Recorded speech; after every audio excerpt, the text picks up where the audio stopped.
प्रणाम सादरणीय प्रणाम सादरणीय प्रणाम.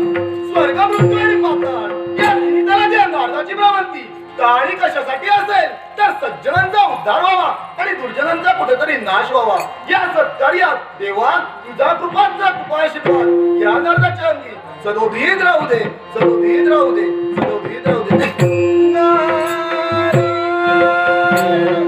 देवा तुझं नामस्मरण घेतोय काय आणि या नारदाची पावलं या काशी विश्वेश्वरा बंद पडली आहे. मग त्या दक्षिणा राजाला आपण आलेल्याची जाणीव करून देण्यासाठी नारायण नावाचे ललकार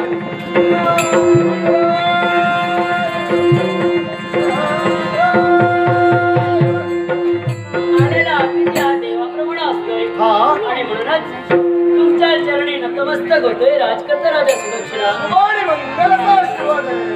पण नारायणमुने आजच्या दिवशी आमच्या दरबारात तुमचं आगमन झालेलं ते कशासाठी सहज की मुद्दाम? अरे नापेक्षा म्हटलं तर सहज नापेक्षा मुद्दाम.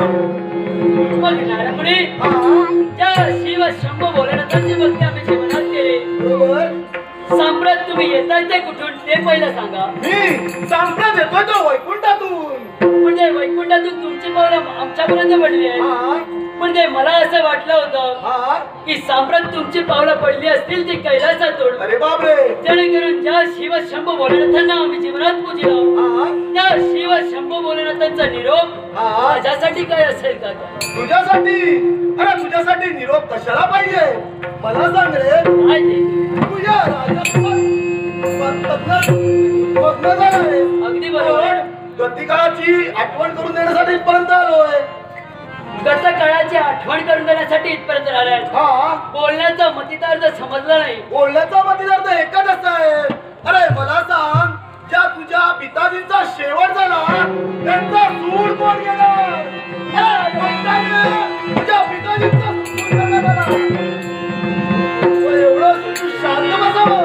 म्हणजे ज्या माझ्या पिताजींचा सूड करून गेला त्याचा बदला घेण्यासाठी या राजकन्या राजा सुदक्षिणानं जीवनात काही केलं असं म्हणून मला असं वाटतंय. नारायणमुळे मित्रासाठी तुझा पिताजी लढले मग असं असताना तू नारायणमुळे मुखातले शब्द मुखात ठेवावे या सुदक्षिणाने वेळोवेळी प्रयत्न केला पण प्रत्येक वेळी माझ्या प्रयत्नाला ते काय असेल अपयश. अरे अपयश येतं पण कधी खचून जाऊ नये. मग नारायणमुळे सांप्रत पावलं तुमची इथपर्यंत पडली आहे. मग याचं मार्गदर्शन तुम्ही करावं असं मला बरोबरी वाटतंय. अरे ज्या तुझ्या पिताजींचा घात पण केला असेल त्याचा गोपाळ कृष्णानं मग असं असताना तू इतर करावं त्या त्याच्यावर स्वारी नाही केली. अरे शक्तिवान आहेस तू मग असं असताना आवड. मग नारायणमुळे क्षणाचाही विलंब होणार होता त्या कपटी गोपाल कृष्णानं माझ्या पिताजीचा घात केला आणि त्याचा शेवट करण्यासाठी राजकन्या राजा सुदक्षिणा सांप्रत जायचं कुठं त्या द्वारकेवरती स्वारी करण्यासाठी. लवकरात लवकर त्या द्वारकेवर स्वारी कर. मग नारायणमुळे क्षणाचाही विलंब होणार होता. निघालं तर सांप्रत